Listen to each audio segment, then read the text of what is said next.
Hi, I'm Erinn Smart. And I am Amr Ali. This is Columbia's Olympians one-on-one. I'll start off by kind of discussing my experience at Columbia. So I attended Barnard College and I competed on Columbia's fencing team. It was a great experience for me. I loved the team camaraderie that the fencing team had. We had a lot of fencers from all over the country that competed on Columbia's team. And Columbia's experience was great because we have the top coaches there, top athletics, and it really actually helped my journey to becoming an Olympian because in fencing, you have in collegiate fencing, you have a lot of 5 touch points and you have to be ready to go immediately, which is not always the case with when you do it individually before college. I mean, you do have 5 touch points, but when you have a team behind you, depending on what you need to get done, it's different from being it as an individual. So it really changed my mindset. It actually geared me for team events and how I competed further down the line in the Olympics. Sure. So my experience. So I went to Columbia in the early '80s. I was a class of '80, actually class of '84 college, but then I changed to the 3-2 program. So I went to the engineering school as well, and that somewhat played into my experience at collegiate soccer at Columbia. So I had no plans initially to attend an Ivy League school, let alone Columbia. I was all set actually to go into a pre-med program in Brooklyn. Oh, But wow. I'm Dieter from Ficken, Brooklyn. yeah, and I grew up in Park Slope, so Oh, that's where I live now. right across from the park is where I lived. Yeah, I'm on 8th Avenue and 2nd Street. Oh, it's funny, 15th and 9th. Oh, nice. Right. I love that area. So I love going back. So Dieter Ficken, the coach back then, approached me actually maybe 9 months to about 9 months before I had to commit to college and started heavily recruiting me. But up until that point, I really was committed to going to Brooklyn College. And, coming to an Ivy League school like Columbia, it was great coming in as part of a team. Soccer, it's, I think we had 24 players back then. And coming in and already having a support group was unbelievable as a freshman. As you know, for soccer and some of the other outdoor sports, we would have to go up to Baker Field, 100 blocks north for our practices. So that really added to the day, between the 20 minutes to a half hour each way bus ride and coming back and then, being very tired and still having not even begun doing our homework for the night. But when I look back, as I'm sure as you would agree, Erinn, I was most efficient during the season. That semester forced you to really be efficient with your time, and I got a lot more done as opposed to the off season. So when I look back, even though it was a 3-2 program, and I'll talk at some point about my experience because I took 2 semesters off during my years at Columbia because of soccer. But I look back and I really enjoyed my time at Columbia, having played on the soccer team as well. Yeah, and that's.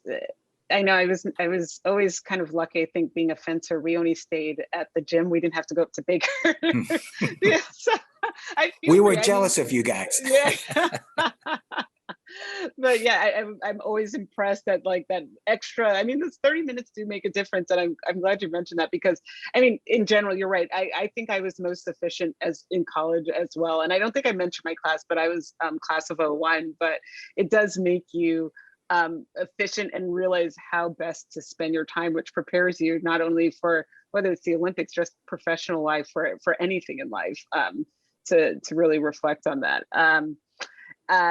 It's in terms of, I was thinking about, because this is really focused on the Olympics, I was thinking about like the training, and you mentioned taking 2 semesters off. I took off a semester in my sophomore year, 1 semester, because I tried my first go for the games was in 2000.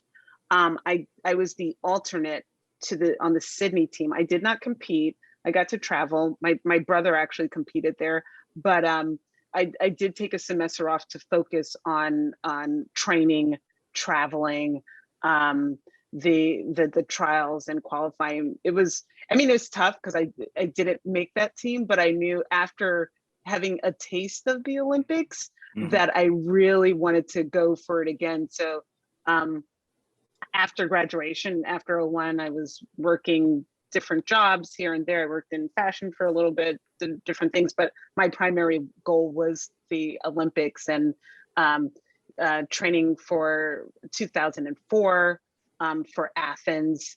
That was the first official team that I made, and it was an amazing experience in terms of figuring out how far I had to take myself, not only mentally but physically. And then I didn't get the results that I'd hoped for in that first go round, but it prepared me even better for 2008 for Beijing, Sure. which put me in a better mindset, kind of get those shakes out the first time, and then the second time prepares you for go time. Right. You had a practice run. I mean, Right, exactly. My road to the '84 Olympics, and as you know, LA was where we played. So it really began as a freshman. So I made I qualified for the national the American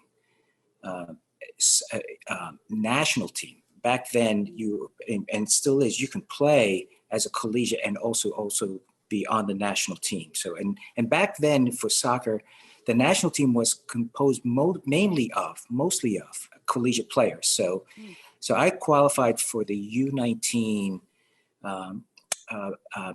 World Cup as a freshman entering sophomore. So I took a season off. So my sophomore year, I did not play. I redshirted for Columbia back then, and I traveled to Sydney for the Youth World Cup. And actually, it was a great tournament. We trained in Germany, went to China afterwards. So it was great. But I came back, and the college soccer season was halfway. So it was really depressing in some sense to be, not being part of the team that semester. And the team did well. They won the Ivy Leagues.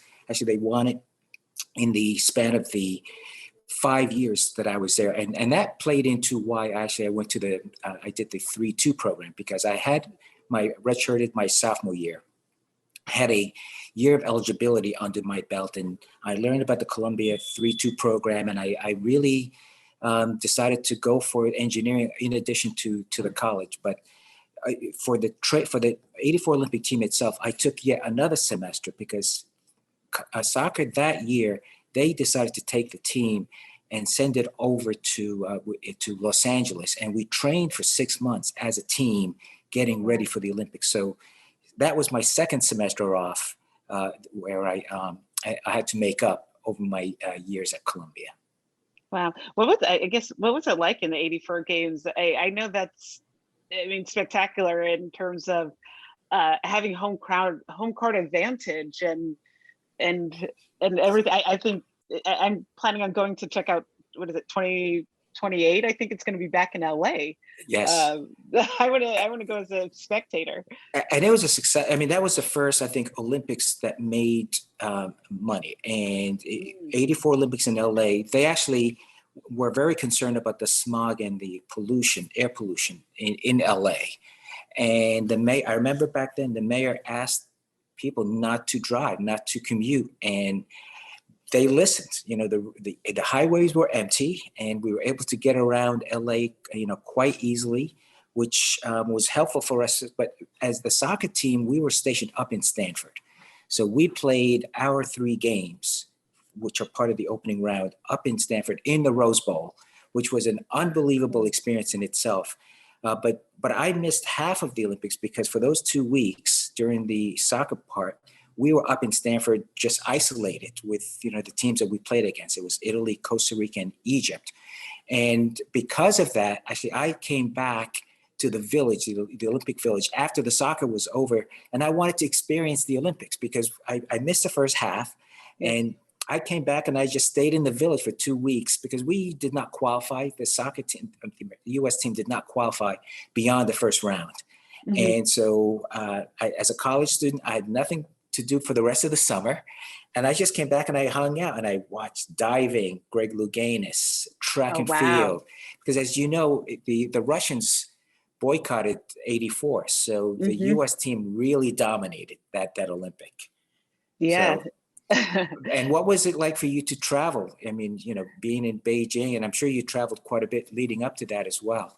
Yeah, so that leading up to Beijing, our team had decided to actually live in Budapest for a few months, to build our team like dynamics, which actually ended up helping us very much in the long run, because for fencing, most of the competitions and trials are overseas. We had a block of trials in Europe, so we would travel. Our home base was Budapest, then throughout Europe, and then we also did like a stint in Asia. But in terms of Beijing, actually, what you mentioned about LA was probably very similar, because I think that the Chinese were mandated, and the Beijing local folks were mandated to use their cars and everything like at a minimum capacity.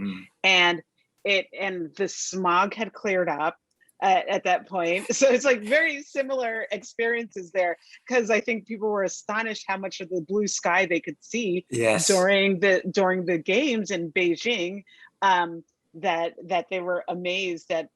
I mean, just that in terms of what was going on, just like in the weather, but also the Chinese did a phenomenal job of the opening ceremonies. It was spectacular, and I stayed there as long as I could. I was very fortunate. I was able to like go to opening ceremonies and closing ceremonies.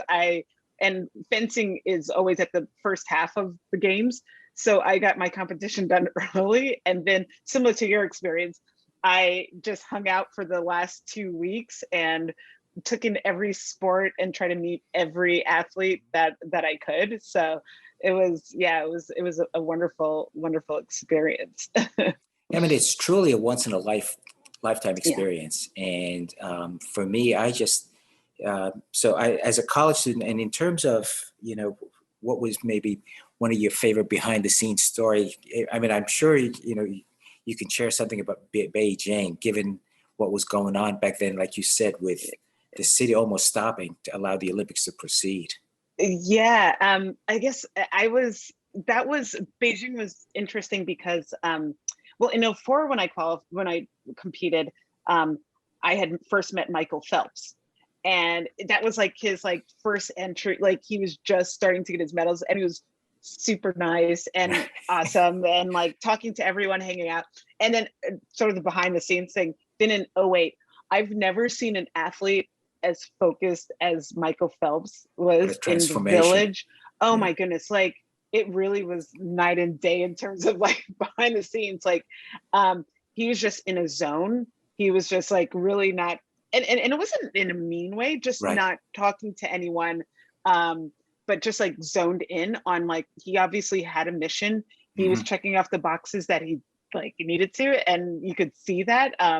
So that was like a cool element in Beijing, and now reflecting back, I got to meet Kobe Bryant at that games, and now it's like, now I hold those pictures dear and near to my heart that he's no longer with us, but of course, that was kind of a great experience.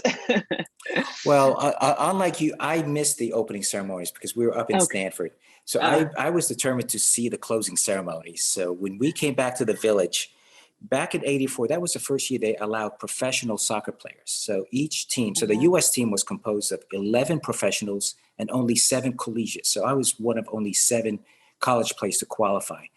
So, and they had stopped the professional soccer league for the Olympic period. And so once the Olympics would, actually the soccer part of the Olympics was done, the professional players had to go back.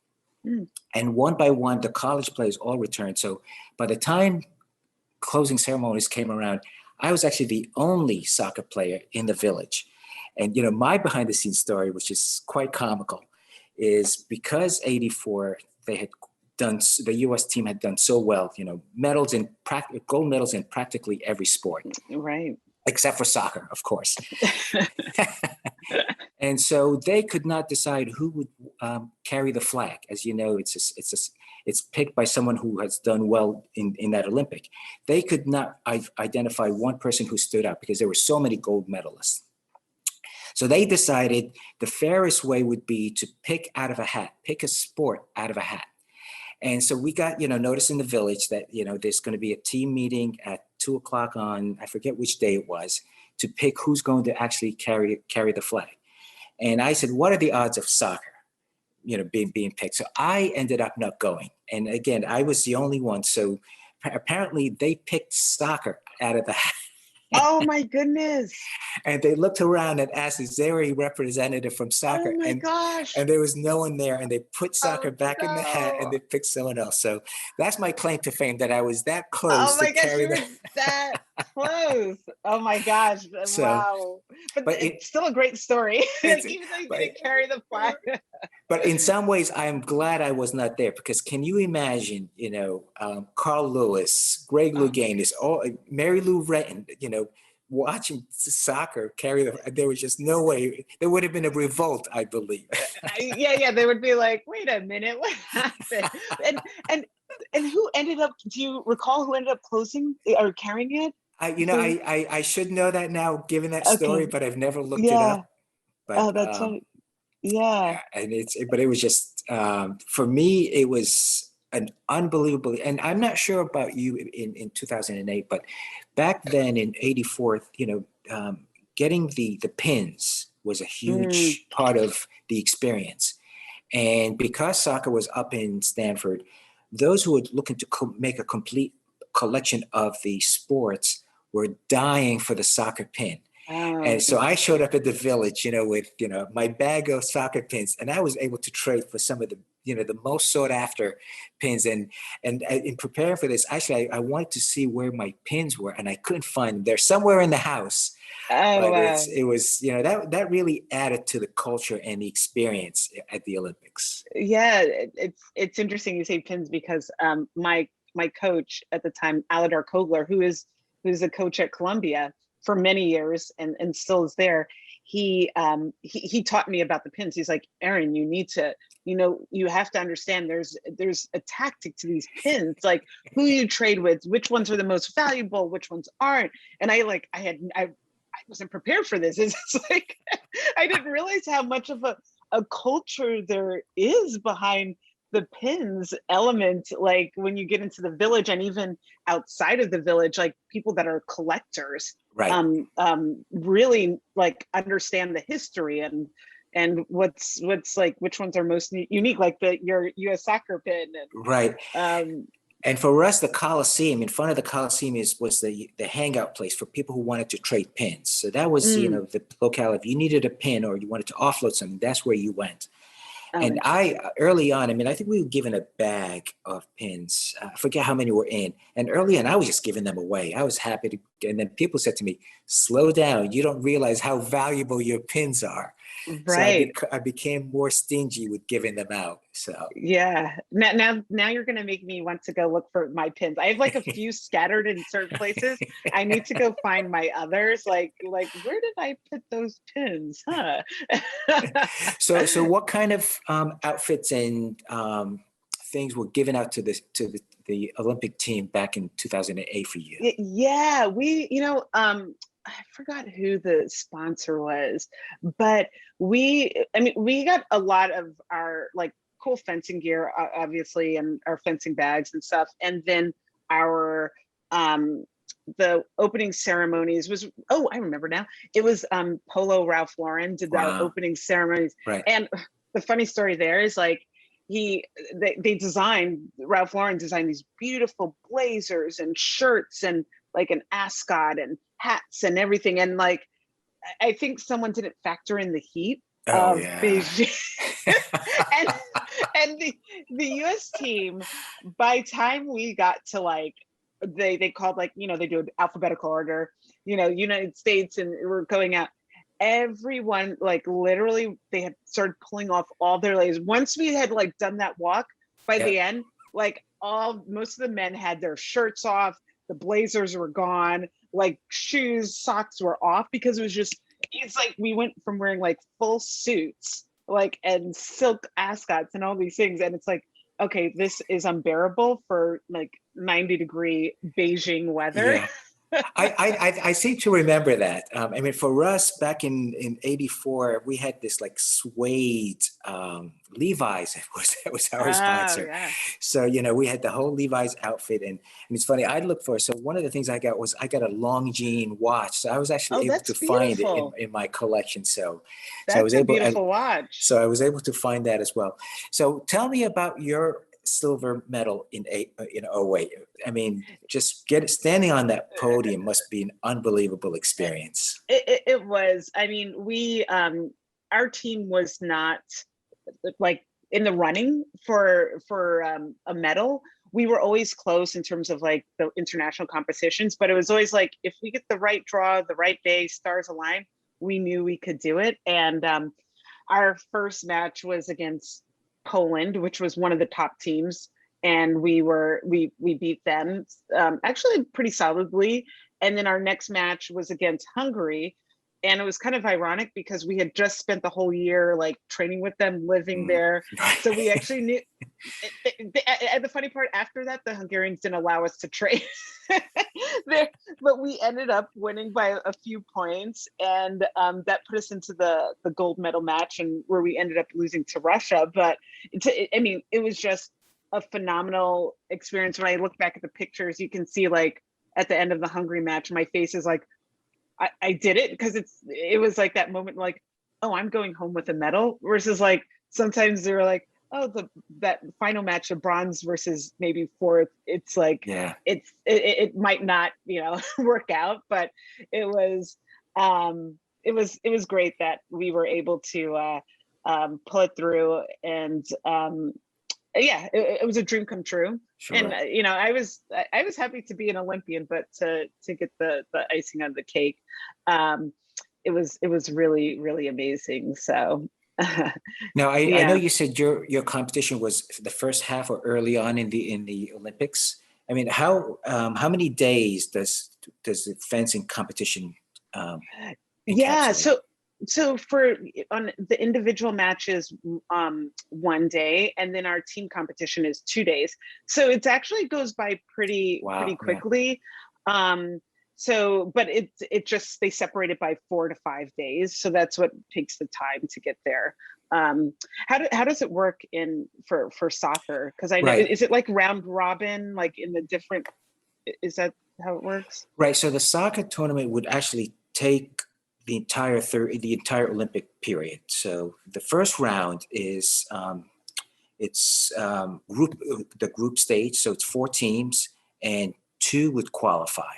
So Okay. and then from there they would spread out the games. So the round robin would take about 2 weeks, and then I think it's 3 rounds to make it to the final. So for us, we would play every 4th or 5th day. And for us, in '84, it was in the Rose Bowl. I mean, the Rose Bowl, there's nothing like it from a soccer I can experience. imagine. 100,000 plus fans. But the soccer will begin, and we missed the opening ceremony because our first game was the day after, and the Oh wow, coach yeah. thought it would not be wise to be standing, for 2-3 hours the day before the game. That was probably a smart move, even though it was like unfortunate that you missed it, but it was probably a wise. It was smart, and It it was a was wise decision. a strong price to pay.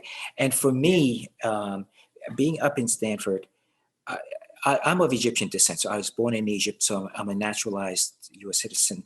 And Egypt was one of the teams we played against. So we were, Oh wow. and the Egyptian team was composed of players that I watched growing up on TV. It was the Michael Jordans, the Kobe Bryants of the Wow. sport. And to be able to be in the same area was, one, great, but also challenging because I really could not get to know them really well, at least not Right. until we played the Egyptian team.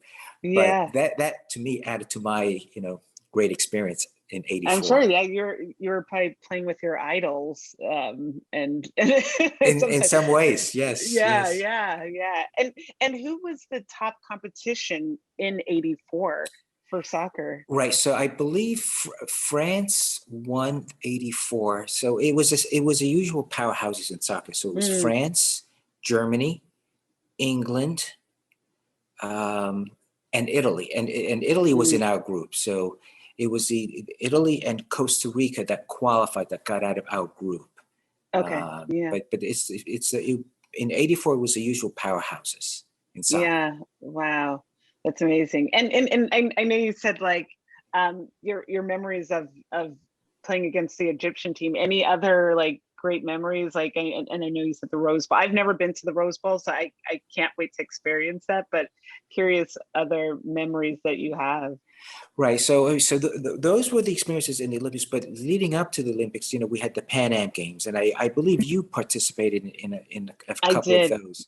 And I have to say, I enjoyed the Pan Am Games. So I participated in 2 Pan Am Games: Venezuela in Caracas, which was an experience all to its own, and then in Indianapolis in '87. So, and actually, that was the last major international competition that I participated in before I kind of hung up my boots.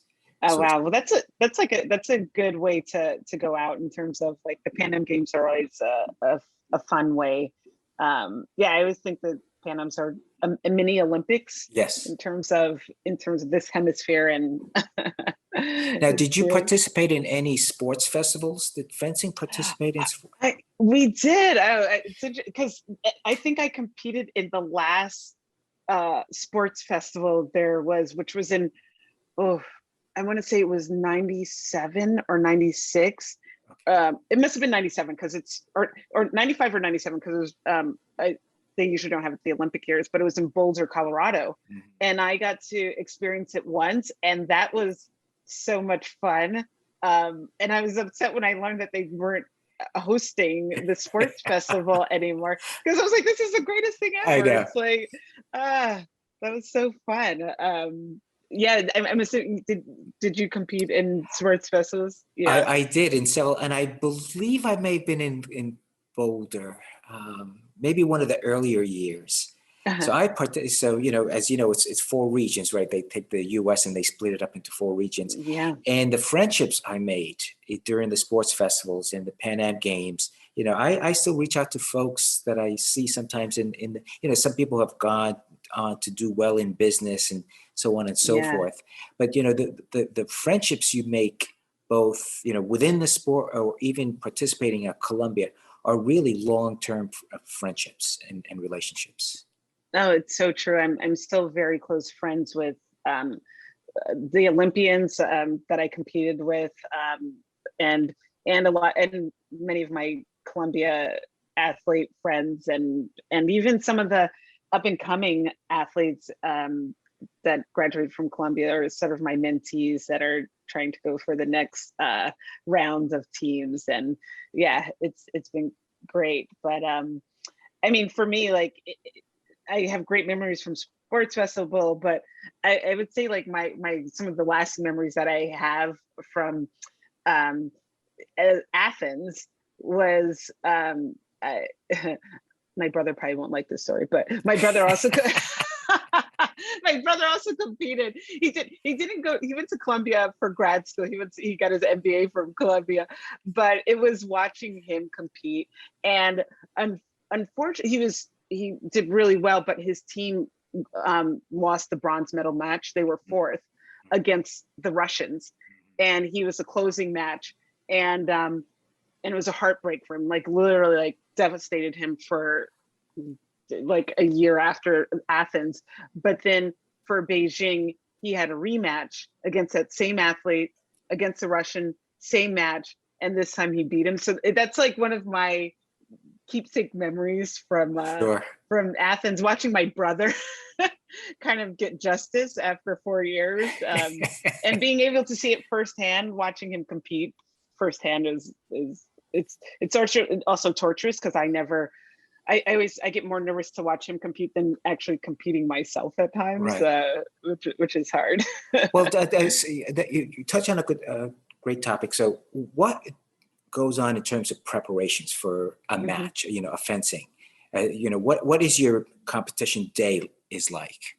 Yeah, so the competition days, and I'm not sure if this is the case with soccer, but the Olympics are actually very different from what happens at our World Cups. Like at the World Cups, we have a first round of 5 touches. You get a ranking.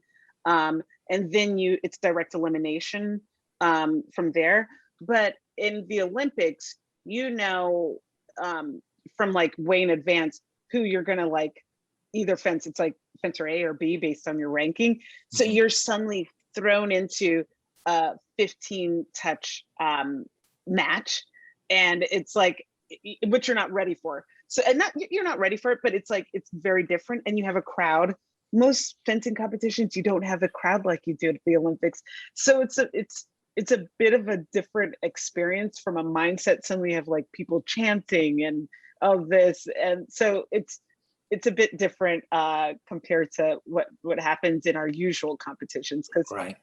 we don't attract the crowds necessarily like soccer soccer does. Well, a typical soccer player's day, the day of the match, it depends on whether it's an afternoon or an evening match. And, and they have it so down to a science today. I'm just amazed by how these players can play at their peak, week after week. I mean, for us, it was, they would try and get us to bed early, the night before, although they would always say that, 2 nights before is the most important sleep. So you'd wake up, have a light breakfast, go work out, come home, take a nap, get up for your lunch, or then tea if it's an afternoon match. So it was a whole science, and I always felt bad for the administrators trying to keep 24 unruly guys under control, getting them to the stadium for the match. But during my semester off, when I was preparing for the '84 Olympics, we stayed in a nunnery. So, this was a school run by nuns, and we affectionately refer to it as nuns and guns, because those nuns were tough on us. It was one of those where, we had a curfew, and the coach didn't have to worry because the nuns kept us in line. It was one of those, and we had a couple of guys who always would try and break curfew, and it was hilarious to hear the stories when they would finally make it back to their rooms, how they got in, and whether they bribed the security guard or how they got back into the campus. But those are the fond memories that I take back from my competing days.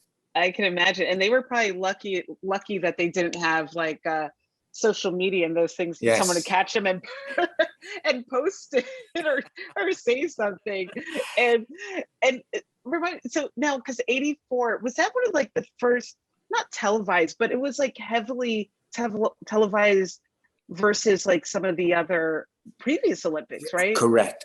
I think partly also because it was in the United States, but there was no such thing as social media back in '80. I mean, I feel for the athletes today.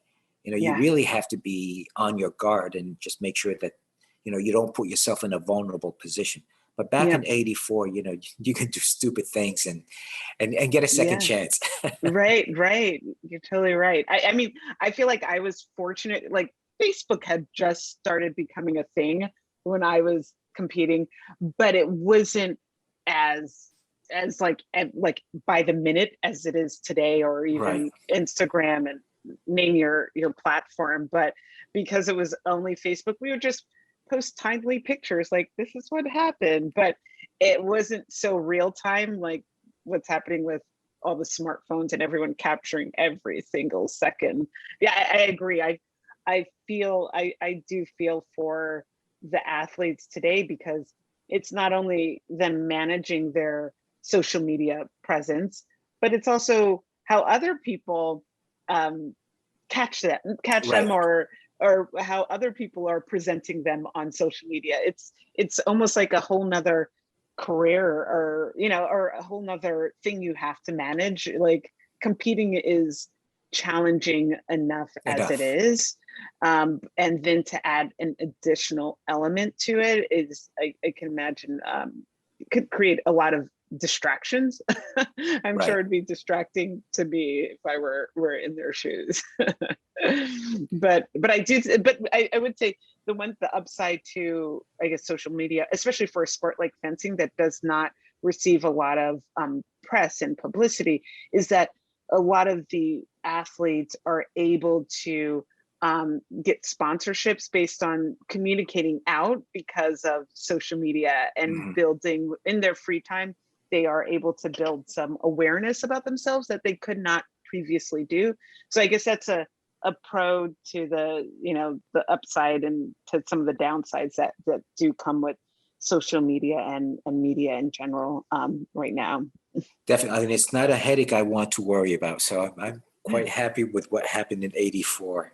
Yeah. So do you still keep in touch with the fencing organization, or how active are you in fencing today? Yes. So I'm still pretty active from a mentor standpoint, and I volunteer when it was not in the pandemic. I volunteered on the weekends to teach younger kids how to fence and get in the sport the same way that I did, how I was introduced. Actually, I was introduced by the sport by Peter Westbrook, who competed in the '84 games. Yes. He won. Yes. Yeah, he won. I remember the name.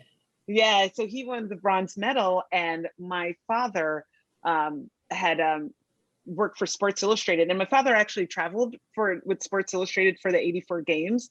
So he saw Peter compete, and he's like, "Oh, I want to get my kid into fencing too." And that's how I actually started in the sport, because Peter began an organization to get city kids into fencing. So that was my entry into the sport, and my sort of like connection with the '84 games, because I have pictures of my dad at the Olympics there working for Sports Illustrated. What a great experience. I mean that's like an ideal job, right? To work. Yeah.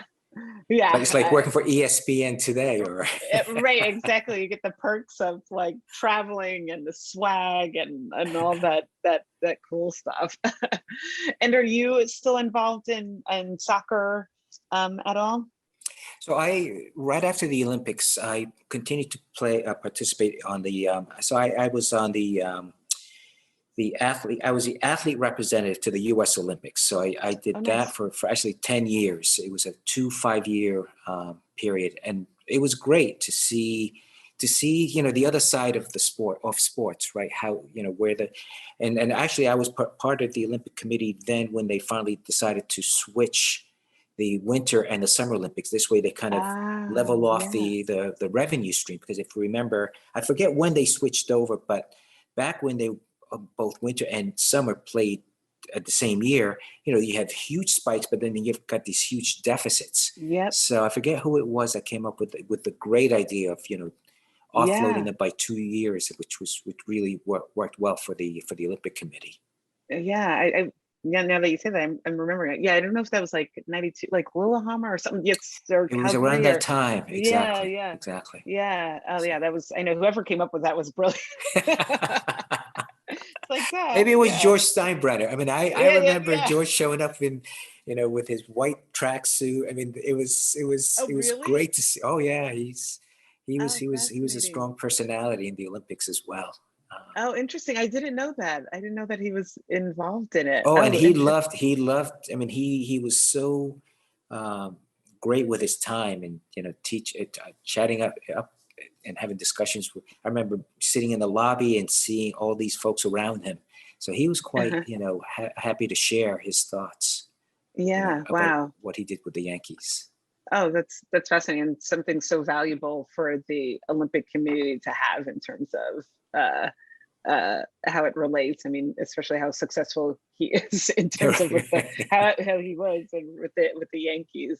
Oh, that's fascinating. So now, did you grow up in Brooklyn as well, or what's your connection with Brooklyn? Yeah, so I grew up in Brooklyn. My mother went to Brooklyn College. So when you mentioned Brooklyn College, great school. And and I went to school in Park Slope, and I'm still here. So yeah, but it's and I think that was part of the reason why when I applied to Barnard early, I just knew that I wanted to stay in New York, especially because of Columbia's fencing program is just one of the top programs in the country. And my coach knew that if I stayed in New York, trained at Columbia, that the path would be good for me down the line for national teams and the Olympic teams. It would just be an easier path, really. So that's why I never went too far. Yeah, I mean, if it wasn't for the soccer coach then, I mean, today it's Kevin Anderson, but before Kevin, it was Dieter Ficken. You know, had we not crossed paths, I was all committed to going to it's a 7-year medical program at Brooklyn College. And I remember spending many afternoons in the AstroTurf field at Brooklyn College. So, but it's funny how, you know, you get these forks in life, and, you know, sometimes you make a right, sometimes you make a left. So, so I really enjoyed this, Erinn. I mean, I'm glad we were able to connect through this one-on-one. Yes, this was great, Amr. Thank you so much. And it's so fascinating how there are just so many connections we have, 84 and Peter Westbrook and Brooklyn. And Definitely. it really is a small world when you think about it.